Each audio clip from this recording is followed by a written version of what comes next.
I want to tell y'all I'm tired. I've been in the United States for 16 days now. If you don't know me, Kelly Marisha, I live in Mexico. I've been there a little over 2 years. I came to Mexico off the heels of living homeless in Las Vegas for 7 months in my SUV. I loved it. I did have some challenging times being homeless, as far as like feeling safe as a woman, of course, and even dealing with mental health. But it was the best experience for me, for a person like me, wired like me, just for me. I'm not even trying to group myself in a group. For me, it was one of the best experiences for me. I mean, immediately after that, the SUV I lived in, I drove 3 days to Mexico. So I've been living in Mexico a little over 2 years. And I'm very accustomed to my lifestyle. Even before I moved to Mexico, I was very isolated. I've been living isolated probably since about the end of 2019. And what that means is A, I live alone. I don't have children. I don't have domestic partnerships. I may date here or there, and actually, I'm in a season now where I don't even date. But that's kind of honestly lumped into kind of what I want to say today. I'm just tired. I've been, like I said, in the States for 16 days, and I just don't understand how I lived in this matrix. I'm from this matrix. I was born in this matrix, and I just don't understand. Even in me saying it's crazy because I'm kind of having two conversations in my head. So this I want my lives to be really authentic, and so quite often I want to tell you about both the conversations that are in my head, or maybe it's kind of like answering myself in my head, and I want to, share that because I want you guys to hear like how I kind of how I rationalize, how I think through things. So I was saying, I don't know how I was living in this, and then myself says back to me, "You really weren't living," and that's the thing. You weren't living. You didn't even know what living was. What you were doing was not even existing. I was mimicking. I was copying people that were quote unquote successful. More so now that I'm older and I can like articulate even better. I was mimicking people that had a level of stability because I did not know how to provide that for myself. I did not understand structure. I did not understand um, order. I did not understand the masculine energy. I didn't understand it at all. I, like so many people around this world, got introduced to masculine energy in a very violent way. Um, and I don't even mean physically violent, just emotionally violent is a violent way, right? Oppression is an emotional, is violence. And so I learned, or I thought I learned what masculine energy was. I took on the definition of masculine energy in a very negative way. And so I rejected that masculinity. I rejected masculinity throughout my entire life because of my initial onset introduction of masculinity. And I want to tell you guys, I grew up with two parents in a two-parent home, mama and dad, married until my dad passed. So it wasn't that I came from a fatherless home, not at all. My dad was just very gentle. He was a very gentle dad, a very kind, sweet, gentle. He was a hard worker, and he was more of the nurturer than my mom, actually. Um, so I know that I came from something a little bit different, but I like my variance because I often thought that I didn't have other people like me or raised similar to me, but that's not true. The thing is that I just really never articulated what kind of environment I grew up in, so I never gave people an opportunity to be able to even like look at my life and be like, hey, my life kind of looks like that too, or I had parents like that too. So I had older parents, and I was their last baby, so I got a lot of freedom and I got a lot of boundaryless experiences. So yeah, I didn't learn a whole lot about discipline and structure and order and routine and repetition. I didn't That didn't stick with me because I was the baby, right? And so I said all that to say it's so stressful here in the States. It really is. And I know that I'm only going to be here for at least 29 more days, right? I know that I'm getting ready to go back into my solitude, my isolation. I live a very isolated life intentionally because it is better for me emotionally. It is better for me spiritually, energetically. It is just best for me.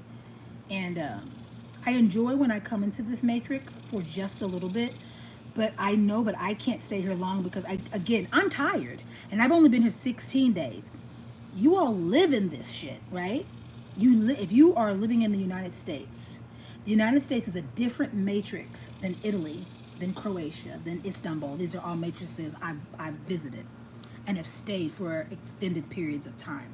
And they are all, each matrix is different. What people don't realize is that we live inside of a matrix of matrices. Matrixi. Make try. Makes it try. The plural form of matrices, right? You live inside of a matrix of matrices. And Earth is a matrix because it actually has a set of rules. Matrix is, to me, my definition of a matrix is any grouping that has a set of rules that is widely accepted. So Earth has a set of rules called physics. And there are just some laws of physics. I don't care what you do. You're going to have to learn loopholes, but you just can't defy most laws of physics unless you understand loopholes. You have to learn and understand physics well enough to be able to use two things together or three things together to create these loopholes for yourself. If you don't even understand the initial laws of physics, you just kind of roaming around here on this earth making it, right? And that's okay for a lot of people. I don't want anybody to confuse how I talk as a measure or a standard that I think all people should live up to. I do not. I think all people should live up to the standard of what do you want to do and what makes you happy, what makes you tick, what makes you smile, what makes your insides leap. What have you been thinking about your entire life since childhood, right? What did you do and what did you think about before you were told no, before everybody told you it was stupid, or before everybody told you it wasn't logical? Who were you? And that, I do think that, but that's an individual measure, right? Whatever that was for you. And by the way, if you're typing me, I cannot see you. The sun is so bright. I really can't even see myself. That's why I'm not even really looking at the camera, because I can't see myself. So I can't see you. I can't see myself. I'm just talking. And anyway, so everybody. I think everybody should be happy. I think Earth is about happiness. Earth is about finding your path, finding your passion, finding ways that help you to understand this world and yourself in the best way possible. I also think that this Earth matrix is about self-love. I really do. Self-loving, self-acceptance of yourself. Like, you're weird, great, accept that. You're strange, great, accept that, right? Accept that and move into the world like that. Don't mask your strange and don't mask your weird. And the truth is that you're not even asking anybody else to accept your stuff. You're just saying, this is how I'm going to be. So I don't need you to accept it, but is you going to let me be? Or is you going to try to contain me? Because if you're going to try to contain me, then, we won't be in each other's existence, realities. But if you can allow me to be myself and you be yourself and be happy for me as I am happy for you about being yourself and free, we're going to get along, right? That's just what it's about. It's not about making anybody do. You cannot make anybody do anything. I told my niece yesterday, boundaries are for you. Boundaries are not for anybody else. Baby, you can't make nobody do nothing. But what you can do is know what you are and aren't going to do and who you are and what you're about. And don't let the decisions of others and the movements of others make you sway from who you know yourself to be, period. And what you want to do. If it ain't nothing you want to do, don't do it. If it's something you want to try, fine. But if it's something that you are fundamentally like, no, I won't do that. I don't feel safe. I don't feel secure. Don't do it. But I'm tired, y'all. I've been here for just a little bit, and I've seen people be tired. People are so tired. People are so angry here. People are so fucking angry. I would say anxiety, right? But it's beyond anxiety. It's gone into an anger. You're angry when you drive. You're angry when you're at work. And to the point where I've actually started cooking. And I do cook a lot while I'm here. I'm actually out here where my grill is, and I'm really excited to grill. We're missing... The grill hasn't been used since 2019, since I left this location. This is my sister's house. Since I left here, it probably has not been used, but we're going to use it and can't find one of the pieces, the attachments that belong inside of it. Well, we're getting that taken care of. But the point I'm trying to make is that I realized I tried to eat some food, some restaurant food while I've been here, right? And it's been gross. It's been disgusting. I don't like the texture. I don't like the way it feels in my mouth. I don't like the way I feel after I eat it. And I'm noticing the prices are going up, right? Like I'm paying double what I paid, when I left in 2019. I'm paying double for things, right? And it's so hot. I'm gonna have to go inside in a second. I thought I was gonna get a little shade from some clouds, and the clouds are not clouding like I need them to cloud. If I had an umbrella, I'd have been out here with an umbrella, but I don't know where one is here. Anyway, so I get disappointed seeing that I've spent $32 and $40 on food that I'm dissatisfied with, right? It's never about the money, because to be honest, I didn't know I was spending that money until they told me the total, because I don't look at prices when I go shop or when I go eat. I don't ever look at the prices. If I cannot afford to shop or eat, then I don't go out and do that, but I can, so I do, and I just don't look at those prices. I want what I want. And so, when I hear the total, 40, it's not a problem, but damn it, I want to enjoy my $40 worth of food for myself. I want to enjoy that, right? And constantly, back to back, there's not one thing I had eaten in the first 10 days, where I was like, this was so good and this was so worth it. And I looked one day, I got the last fast food that I've eaten here in Dallas has been Whataburger. And I waited for about 25 minutes for my food. That was problematic at nighttime, whatever. The line really wasn't that long. If anybody knows Whataburger, that line can get crazy, but it wasn't long. And even I had my cousin on the phone, and he's like, girl, you've been out there for like 20 minutes. I was like, you know what, you sure is right. I was talking to him, so I really wasn't paying attention. I spent probably $20 on myself for fast food for Whataburger, which is not really uncommon for Whataburger because it is expensive, but damn it, if I'm gonna spend that $20, I want fresh fries. And I asked for fresh fries. My whole meal was completely wrong. From my burger to the fry, everything was completely wrong. And I think they knew they were fucking up inside, and they actually gave me an extra cookie. The cookie was the best part. The prepackaged cookie was the best part. And I remembered the young ladies that were in there serving me, and they weren't happy. And I thought to myself, if anybody has seen the movie Like Water for Chocolate, I am getting ready to go, and this is too hot for me.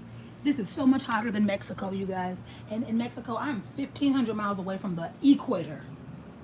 This is hot as hell. I do see an umbrella, but I didn't take my time to set it up. Anyway, let me stay right here. Because I don't want to go inside. I love being outside, and I prefer being outside, but I just can't stay directly in the sun like this. Anyway, I thought about them making my food. Their hands were on my food, and they're unhappy to be there working. And the quality of the food. And I said, this is the last time that I'm going to eat fast food here. I made a decision. I know that my enjoyment of fast food had a lot to do with my father and how we bonded growing up. We would always get fast food. And I took that moment to grieve very quickly.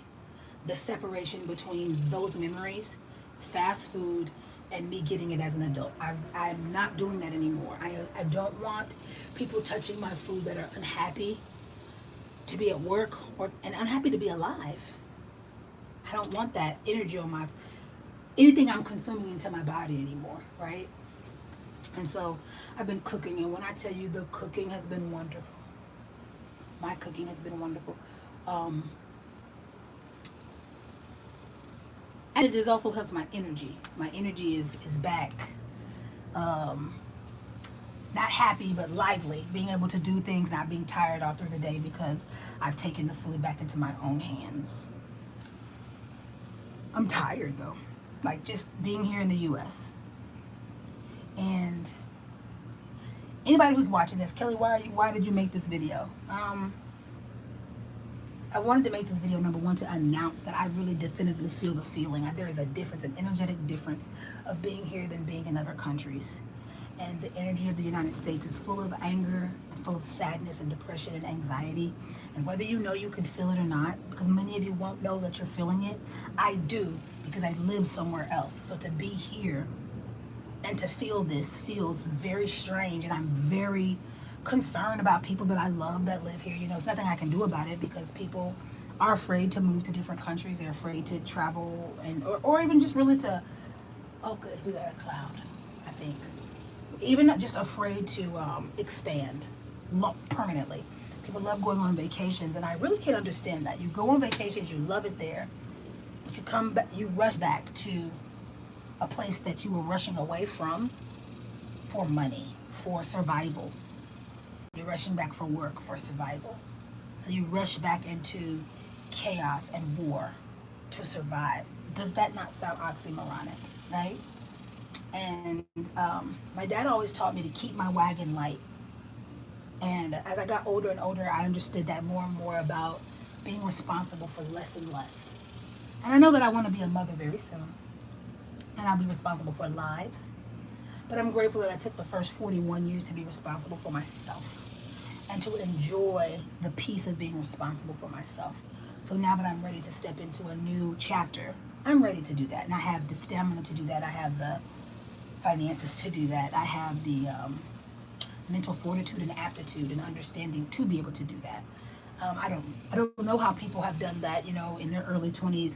Your brain is not even fully developed until the age of 25. So I am unsure how people jump in and do these things at 21 and 22 and 23. Absolutely not.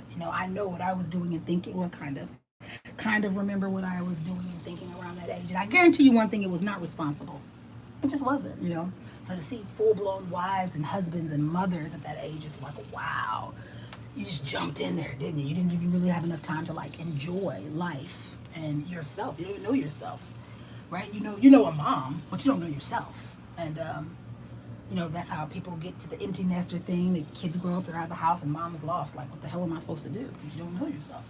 You never gave yourself a chance to know yourself as an adult, single from children. Only a title, but not the actual person and a personality. So,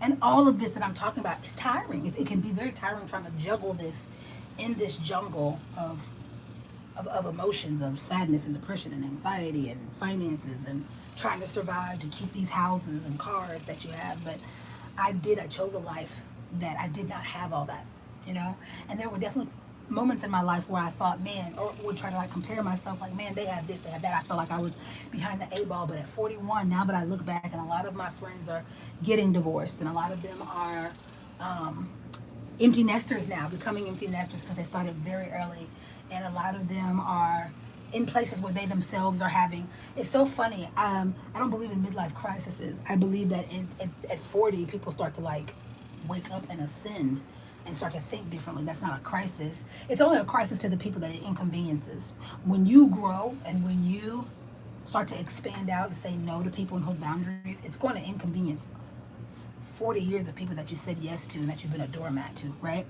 And those are the people that will call it a crisis. But to you yourself, you will not call it a crisis. You'll be like, bitch, I'm understanding myself better than I ever have. No crisis. Understanding, right?